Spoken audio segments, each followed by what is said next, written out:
Hello everyone, welcome to Startup Academy. So let's continue with our series of idioms and phrases. And as you all know, we are on alphabet O, so we shall be continuing with that only. So for today, the first idiom is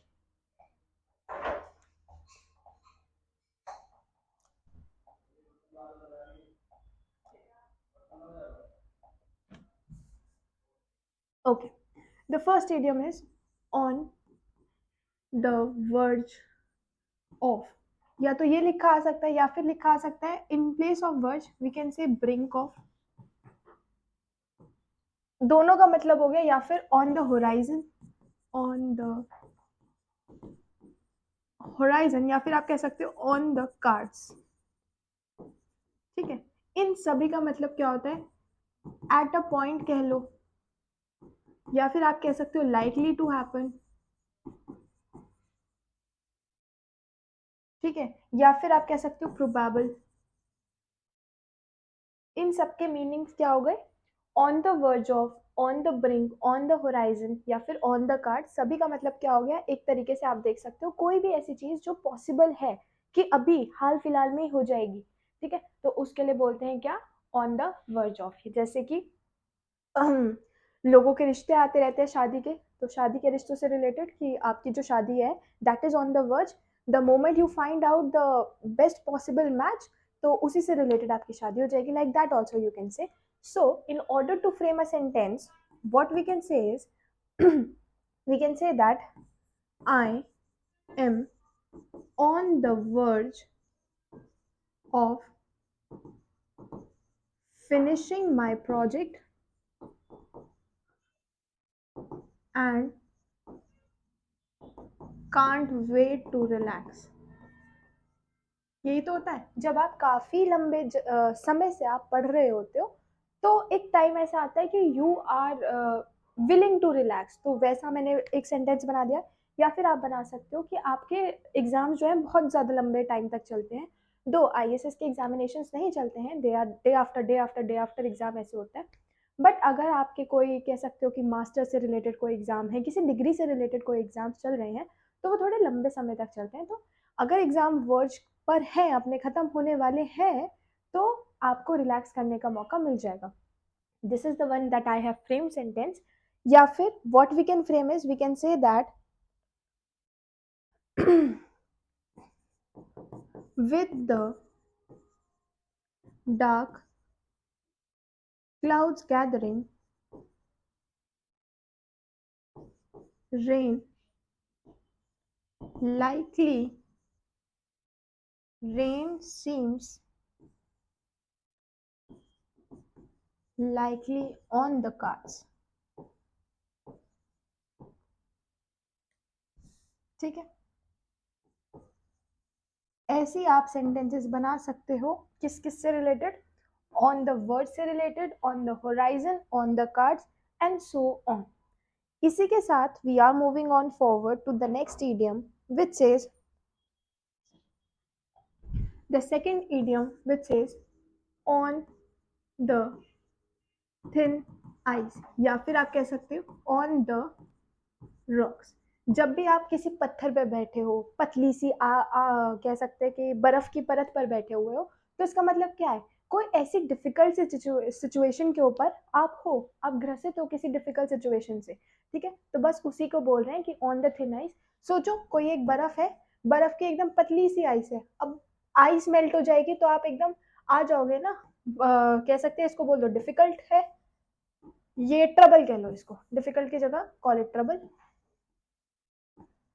if it is trouble, तो if it is trouble and there is an ice, तो उसके लिए क्या होगा, you are on the verge of getting into trouble. तो what you can say is you are on in a difficult situation. तो we can say that in a difficult situation. ठीक है, तो whenever you are in a difficult situation और on a verge of getting into trouble, तो आप क्या use करोगे, on thin ice. ठीक है जी. सो in order to frame its sentences, we can say, what we can say is we can say that their marriage has been on the rocks, on the rocks since they moved to a new city.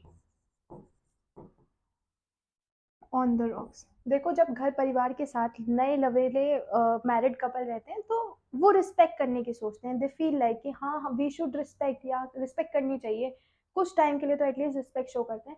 But newly marriage थी and they moved on to city, तब क्या हुआ? तब तो कोई रोकने टोकने वाला नहीं था, किसी की रिस्पेक्ट नहीं थी, जो मन में आया बोल दिया, लड़ाई होती चली गई और सिचुएशन जो है वो कह सकते हैं क्या कि खराब होती हुई चली गई। ठीक है, तो on this I have framed या फिर हम क्या कह सकते हैं, we can say that after the mistake he's been on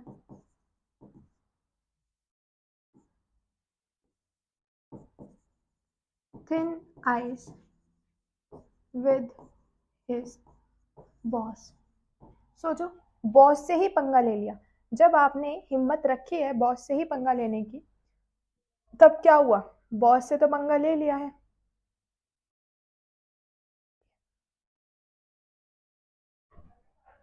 ठीक है, तो तब आपने क्या किया? बॉस से ही पंगा ले लिया। बॉस से पंगा ले लिया तो मतलब क्या हो? डिफिकल्ट सिचुएशन में हो एकदम, कुछ भी आप गलती करोगे आपके बॉस एकदम से पकड़ लेंगे आपको।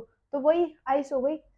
जैसे कि ये आपका बक्सा है, ठीक है, ये ट्रबल ट्रबल वाला बक्सा है, इस बक्से के ऊपर एक आइस की परत है और यहाँ पर आप बैठे हुए हो। तो बस अगर जैसे ही आइस की परत यहाँ से निकल के नीचे गिरती है, आप एकदम ट्रबल वाले डब्बे के अंदर गिर जाओगे। ठीक, तो बस उसी की बात कर रहे हैं। ऑन थिन आइस मतलब पतली सी आइस है, थोड़ी सी आग कोई लेकर आया और किसी ने लगा दी तो ये तो एकदम गायब, ये गायब तो आप ट्रबल के अंदर। तो बस उसी को बोल रहे हैं। इसी के साथ एक और इडियम हम पढ़ सकते हैं, क्या? Open the bag of worms, मतलब ट्रबल के अंदर आ गए। Opening the bag of worms का मतलब है आपने कीड़े मकोड़े बाहर निकाल दिए। एक बैग के अंदर आप कीड़े मकोड़े लेकर आए थे और वो आपने बाहर निकाल दिए, तो कितना आसान लग रहा है देखो पढ़ने में भी। कीड़े मकोड़े जब वर्म्स जब आप बाहर निकाल दोगे तो क्या होगा? एक तरीके से आप ट्रबल ही तो निकाल रहे हो बाहर।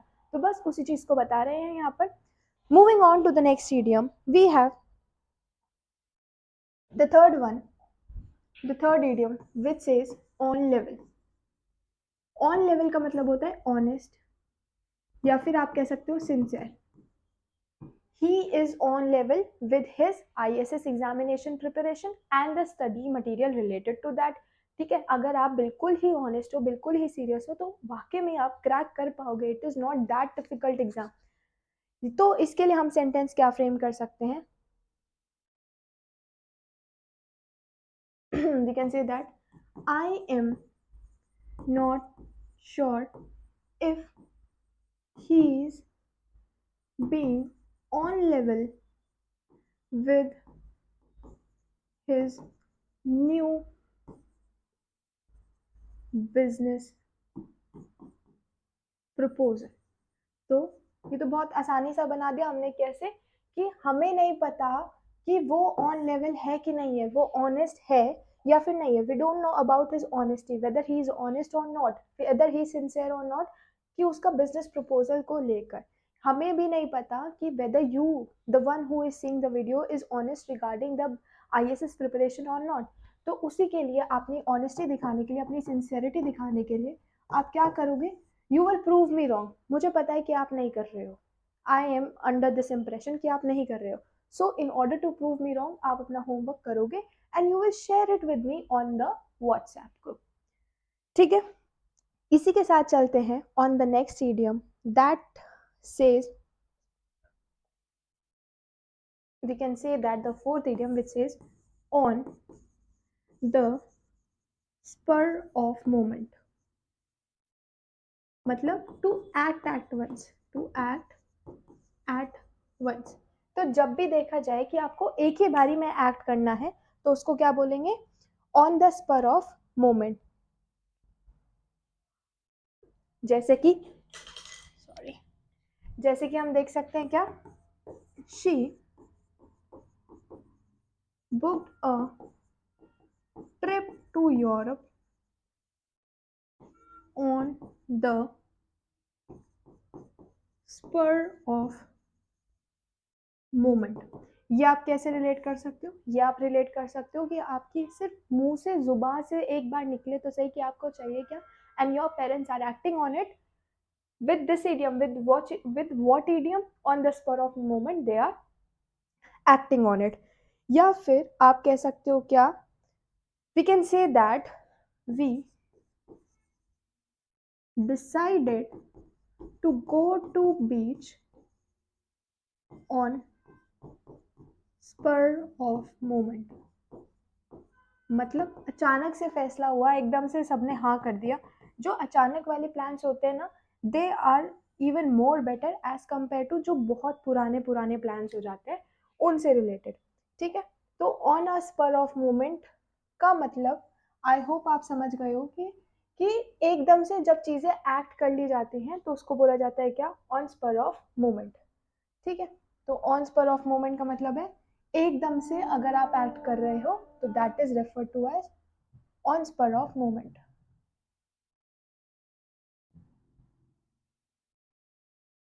I hope it is visible now. Let me just select this one also.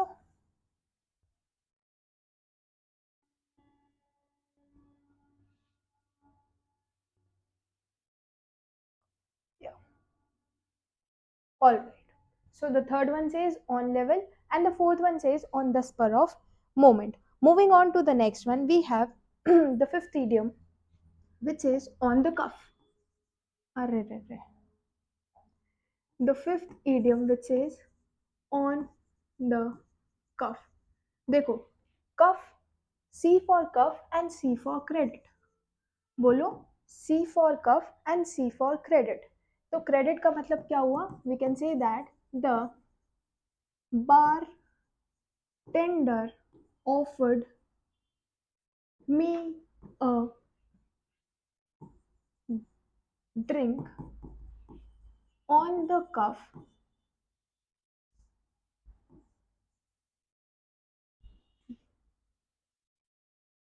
due. या फिर बारटेंडर फ्री चीजें कब देता है बताओ, अगर आप लोगों में से लोग जाते होंगे तो बताओ बारटेंडर, हाँ बारटेंडर फ्री चीजें कब दे सकता है, या तो किसी का बर्थडे हो या तो तब दे सकता है, या फिर कब दे सकता है, बर्थडे पे ले लेते हैं चलो free drink. Bartender offered me a free drink on the cuff because it was my birthday. ठीक है, अब आप लोग ऑनलाइन शॉपिंग करते होगे, ठीक है, तो वहां पर आता होगा if you are paying with UPI, if you are paying with भीम pay, if you are paying with Amazon pay. तो ऐसी ऐसी चीजें अगर आती हैं तो आपको एक particular discount they are offering, 20% discount मिल जाएगा, 10% ऑफ मिल जाएगा, है ना. तो वो भी तो क्रेडिट से हुआ एक तरीके से. तो उनके लिए जब भी आप ऑनलाइन पे करोगे तब आपको दिमाग में रखना है क्या, कि एक्स्ट्रा हमें ऑफ कहाँ से मिल रहा है, तो that is basically refer to as credit. और since that is a credit तो आप उसको क्या बोलोगे, on the cuff, you can say on the cuff. There you go. ठीक है, so that is basically reference to a on the cuff. इसी से रिलेटेड आप बहुत सारे idiom आगे भी बना सकते हो. Now we are moving on to the next one which says the sixth idiom which says on the double. मतलब फास्ट पेस, जल्दी से कर दो. कोई काम अगर धीरे धीरे धीरे धीरे हो रहा है तो उसको जल्दी से कराने का क्या तरीका है, क्या बोलोगे, ऑन द डबल बोलोगे. तो डबल कर दो, एक का दुगना, दुगना का चौगुना, चौगुना का 8 गुना, 8 गुना का 16 गुना, तो जल्दी जल्दी काम हो जाएगा. ठीक है, तो उसी को बोलते हैं क्या, fast pace. So in order to frame it sentence we can say that we need those reports now, get them to me, get them to me on the double. मतलब जितना जल्दी से जल्दी हो सके उन रिपोर्ट्स को मेरे पास ले आओ, because I need to see them. ठीक है, तो बस उसी से related easy peasy sentences I have been framing so that you can remember the meaning. Now moving on to the next idiom, we have the seventh one, which says halting between, array. The seventh idiom is on the fence. बहुत ही ज्यादा commonly use idiom है। आपको पता है कि एक fence है, एक तरफ पर बैठे हुए हो आप, यहाँ पर हो आप, अब आपके पास दो रास्ते हैं, या तो इधर खाई में गिर जाओ या फिर इधर कुएं में गिर जाओ। तो फेंस पर बैठे हो, आप सोच रहे हो कौन सी मौत अच्छी होगी, ये कि ये। ठीक है, आपको ऐसा कुछ नहीं सोचना है, ये दिमाग आपने ये दिमाग से कतई भी निकाल दो कि हमें कुछ ऐसा वैसा सोचना है। ऑन द फेंस का मतलब क्या हुआ, आप दो रास्तों के बीच में, दो ऑप्शंस के बीच में, you are not able to decide which one to follow, तो आप कह सकते हो हॉल्टिंग बिटवीन टू ऑप्शंस। ठीक है, हॉल्टिंग का मतलब क्या होता है, हॉल्ट। हॉल्ट का मतलब क्या होता है, स्टॉप। ठीक है जी, चलिए अब बताते हैं इससे रिलेटेड सेंटेंसेस, जो कि हो सकता है we can say that the politician has been on the fence supporting the new policy। यही तो होता है, जो बहुत सारे पॉलिटिशियंस होते हैं वो नई नई पॉलिसीज को मेजरली सपोर्ट नहीं कर पाते। क्यों नहीं कर पाते, ऐसा इसलिए होता है बिकॉज जो चीज़ें आएंगी, जो पॉलिसीज आएंगी, जो लेजिस्लेचर ने बनाकर दिया होगा, उससे रिलेटेड क्या होता है कि अगर that thing has already been supported by we can say what, by the politician, तो क्या हो सकता है, तो एक तरीके से हम कह सकते हैं कि जो उनका पूरा बेस उन्होंने बनाया है, जिसकी जिन लोगों को उन्होंने इम्प्रेस किया है, कहीं वो नाराज ना हो जाए। तो इस वजह से वो थोड़ा उसमें रहते हैं कि करें कि नहीं करें।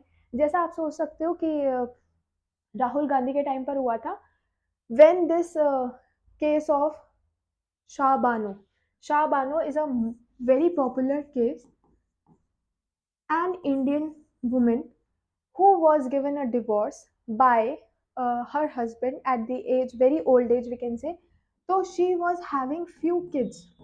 I don't exactly remember how many kids did she have, but थे उसके पास कुछ बच्चे थे, and अपने ही बच्चे थे, कुछ तो क्या ही अपने ही बच्चे थे, and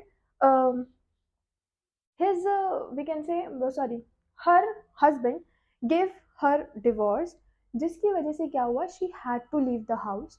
और हाउस छोड़ने के बाद तो she was not having any income, because उतनी ओल्ड एज के टाइम पर having that sort of income in order to bring up or handle the upbringing of the kids, तो बहुत ज़्यादा डिफिकल्ट हो गया था। तो according to the we can से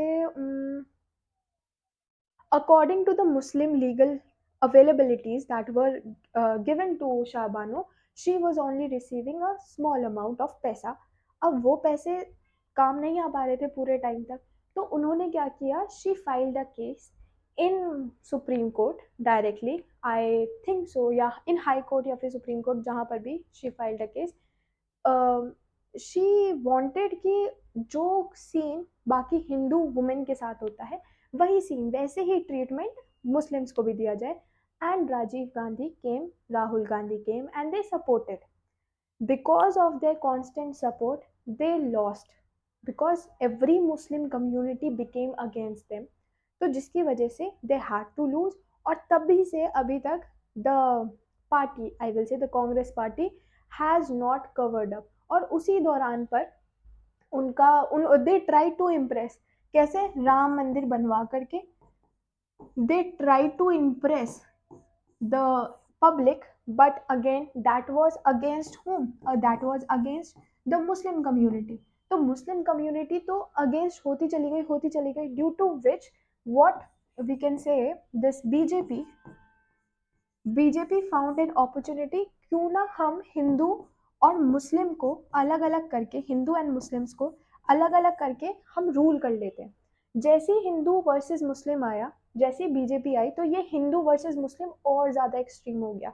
राम मंदिर के टाइम तक तो it was fine because they had impress most of the people, Hindu people. Again Muslim people were like नहीं, तुम हमारे लॉज के बीच में नहीं घुस सकते, मुस्लिम कम्युनिटी है, ये लॉज हैं, we are adhering to our laws, और ये कॉन्स्टिट्यूशन के बहुत ज़्यादा खिलाफ है कि आप हमारे लॉज के अंदर घुस के चले आ रहे हो, दैट इज़ नॉट एक्सेप्टेबल। ठीक है, तो मुस्लिम कम्युनिटी थोड़ा अगेंस्ट हो गई थी, बट ड्यू टू राम मंदिर थोड़े लोग सपोर्ट में आ गए थे। बट अब ये राम मंदिर की कहानी तो अभी हाल फिलहाल में आप कहोगे ये तो अभी पूरी हुई है, तो ये पहले से क्यों चला रहा है? केसेस बहुत पुराने पुराने होते हैं, बहुत टाइम से चले आ रहे होते हैं, तो बस उसी से रिलेटेड कहानी है। राम मंदिर की कहानी उस दौरान शुरू हो गई थी बिकॉज दे वांटेड कि राम मंदिर आएगा तो आर कम्युनिटी, या फिर हम कह सकते हैं कि are we can say our party will be receiving benefits. अब पता नहीं कितने बेनिफिट्स मिले कितने नहीं मिले, बट बीजेपी ने वहां से पूरा उसका स्क्रूटनाइज करके they bought out everything from it, due to which अब हिंदू वर्सेस मुस्लिम का रखा है पूरे इंडिया के अंदर। I am not alleging the party for this, but certain leaders there are जो सच में चाहते हैं कि हिंदू वर्सेस मुस्लिम हो जाए। अब क्योंकि हिंदू वर्सेस मुस्लिम हो गया है, every Hindu community is blindly supporting BJP and every Muslim community is blindly against BJP. अब किसी को नहीं पता कि कौन बीजेपी अच्छा कर रही है, सच में वाकई में हमें सपोर्ट करना चाहिए कि नहीं करना चाहिए। दैट तो देखो बेसिक सेंस होती है, since we all are above 18, तो हमें बेसिक सेंस आ गई है कि कौन कितना कर रहा है, हमारे लिए कितना हो रहा है, and how are we being surrounded by all the time war and every situation. अब देखो वॉर की सिचुएशन हुई थी, मिशन सिंदूर वॉज लॉन्च, जिसकी वजह से BJP again tried to attract attention, but जिनके साथ सच में हादसा हुआ है क्या उनको रिलीफ मिला? We have never thought of that. हमें पता भी नहीं है कि किनके साथ हुआ क्या है। जितनी कह सकते हैं जितने भी रिपोर्ट्स आए हैं, या फिर जितने भी हमें सोशल मीडिया पर जितने भी चैनल्स के थ्रू हमें जो भी पता लग पाया, that is only because of the podcast that we have received. Government has not told anything about that. Also अभी जो हाल फिलहाल में दिल्ली के रेड फोर्ट पर वी कैन से जो अटैक हुआ था, उससे भी related few things were represented to the public, and most of the side was kept behind। ठीक है, तो अब उन चीज़ों को तो क्या ही डील करें। खैर, coming back to the fence, we were on fence. Ram Mandir की कहानी पूरी सुना दी है, शाहबानो की कहानी भी थोड़ी बहुत सुना दी है। अभी शाहबानो का केस तो बहुत ही ज़्यादा एपिक था। ठीक है, और इन्हीं से रिलेटेड एक और थे जनाब जिनका केस बहुत ज़्यादा था इम्पोर्टेंट। शाह बानो से ही रिलेटेड जो जो लोग कॉन्स्टिट्यूशन पढ़ रहे हैं उनको उसके बारे में पता होगा, केशव दास की कहानी के बारे में। केशव दास, केशव दास का कहानी और शाह बानो की कहानी में इनके अंदर फंडामेंटल चेंजेस आए थे थोड़े बहुत, जिसकी वजह से कॉन्स्टिट्यूशन पर मेजर इम्पैक्ट पड़ा था। तो ये दोनों केसेस बहुत ज़्यादा कह सकते हो कि बहुत ज़्यादा हाई लेवल से पढ़े जाते हैं। ठीक है, दास, दास इट इज केशव दास। और एक गुल्लक, गुल्लक भाई साहब भी थे, तो उनसे भी रिलेटेड जो है चीज़ें आपको पता होनी चाहिए if you are studying constitution. और क्योंकि ये पार्ट बहुत ज़्यादा इम्पोर्टेंट है आपके उसके लिए, आईएएस एग्जामिनेशन के लिए, तो I think you all should study Keshav Das, Golaknath, not गुल्लक, इट वॉज गोलकनाथ। गोलकनाथ का केस जो है that is also very important.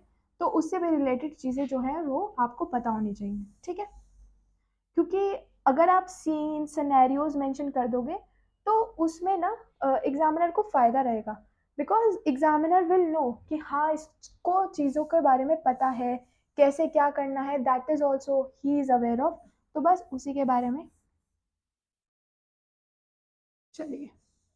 So this was about the politician who was on the fence whether to support a new policy और not. और इसी के साथ हम दूसरा भी सेंटेंस बना सकते हैं, कैसे?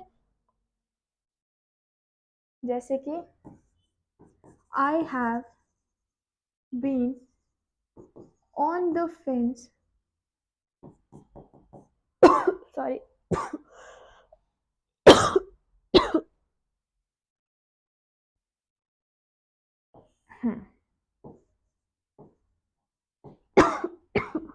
about which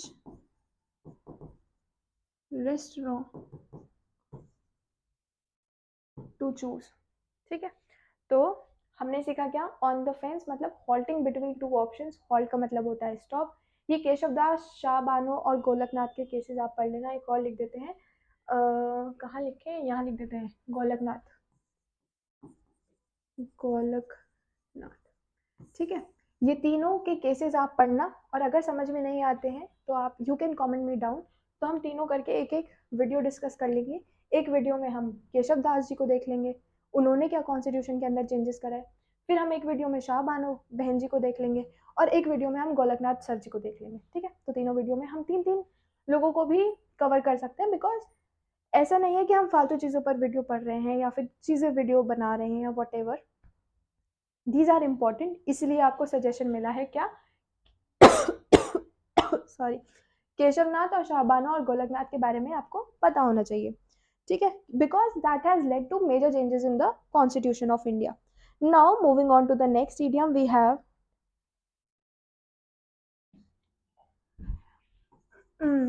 on tip of tongue, बिल्कुल जुबान पर ही है, दिमाग में बिल्कुल है, बस जुबान पर नहीं आ पा रहा, वैसा होता है ना। तो readily available in the memory, कुछ चीजें होती है ना कि हाँ हाँ बस आ रहा है दिमाग में आ रहा है, इसका नाम मैंने देखा था, इसको ये था ये था ये था, ऐसे ऐसे सिनेरियोज होते हैं आपके साथ भी। तो बिल्कुल उसी को डिपिक्ट करने के लिए we have an idiom which says on tip of tongue. इसके लिए हम बना सकते हैं, we can say that his name is on the tip of my tongue but I just can't think of it. इसका जुबा मेरे, इसका नाम सॉरी, इसका नाम मेरी जुबा पर है, बिल्कुल है, पर लेकिन मुझे अभी बिल्कुल समझ नहीं आ रहा, बिल्कुल ध्यान में ही नहीं आ रहा कि क्या था। तो वैसे आप कह सकते हो, या फिर we can say that the answer is on the tip of my tongue, I know it but it is not coming to me right now, it is not coming to me right now। होता है ना कि आपको पता है अंदर ही अंदर चीजें चल रही हैं, दिमाग पूरा घूम रहा है, बस जुबान नहीं बोल पा रही है, जुबान बयां नहीं कर पा रही है। तो बस वैसा ही सीन है। Then we have the ninth idiom which says on the wrong side, on the wrong side of 60। अब आप बोलोगे ये रॉन्ग साइड और राइट साइड कहाँ से आ गई 60-70 की, है ना। तो 60-70 की कोई रॉन्ग राइट साइड नहीं होती, वो बस एक नज़रिया है कि आप बूढ़े हो गए हो, ये बोलने का एक हंसी मजाक से तरीके से बोलने का एक जरिया है कि आप बोल पा रहे हो कि यू आर ओल्ड नाउ, ठीक है। तो ओल्डर दैन 60 ये कह लो, ठीक है। तो इसी से रिलेटेड हम बहुत सारे सेंटेंसेस फ्रेम कर सकते हैं, जैसे कि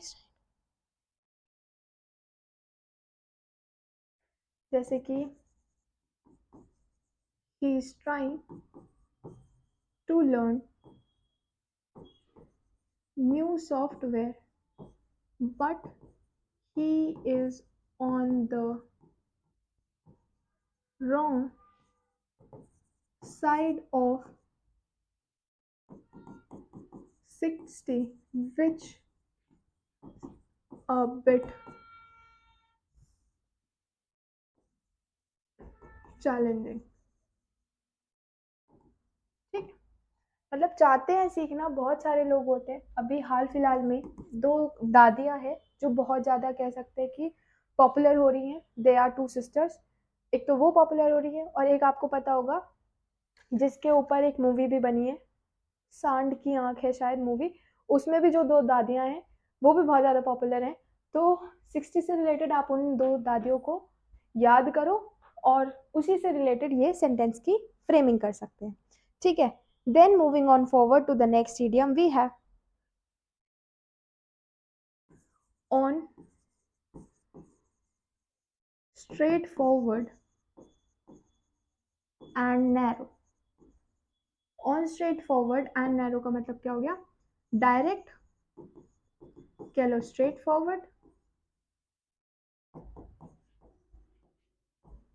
and we can say ethically acceptable. Ethics होने चाहिए।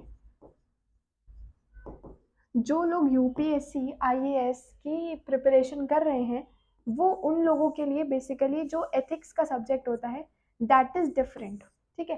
तो एथिक्स की अलग से बुक्स आती हैं, आपको जनरल एथिक्स होने चाहिए कि कैसे बिहेव करना है in society among the people, और बहुत सारी चीज़ें होती हैं एथिक्स से related.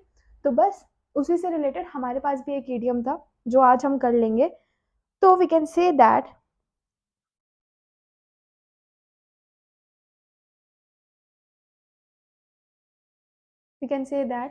she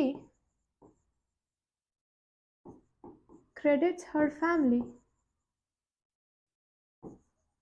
for helping her stay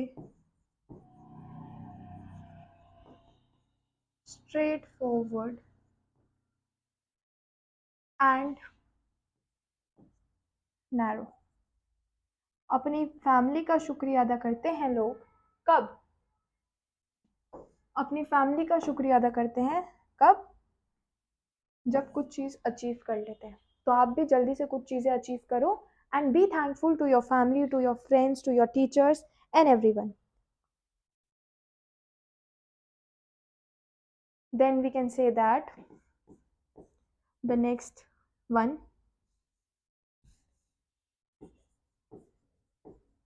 after a wild youth, he is keeping on straightforward and narrow, ठीक है। Keeping on straight forward and narrow. तो बस अगर आपको लाइफ सीखनी है, जीने का तरीका पता होना चाहिए, तो एथिक्स होने चाहिए, थोड़ा एक्सेप्टेबल बिहेवियर होना चाहिए आपका। ये नहीं कि सोसाइटी में आप जा रहे हो मुंह उठा करके और कुछ भी doing whatever you feel like, तो वैसा you should never be that ways. So this was all for today. We shall be continuing tomorrow with more of the not alphabets, actually we shall remain on this alphabet only, that is alphabet O, and we shall continue tomorrow and I shall try to finish it tomorrow only. And remember to do your homework, that is Keshav Das, Golaknath and one more verse थे शाहबानो, ठीक है। तो ये तीनों के बारे में पढ़ लेना। सेंटेंसेस फ्रेम करो ना करो दैट इज़ योर जॉब। ज़्यादा टाइम नहीं लगता है सेंटेंसेस फ्रेम करने में, करने वाले कर भी देते हैं। रोजाना I am receiving more than 100 messages कि हमने सेंटेंस फ्रेम कर लिया है। तो I hope to see your message as well. So thank you and keep watching our video and do subscribe to our channel.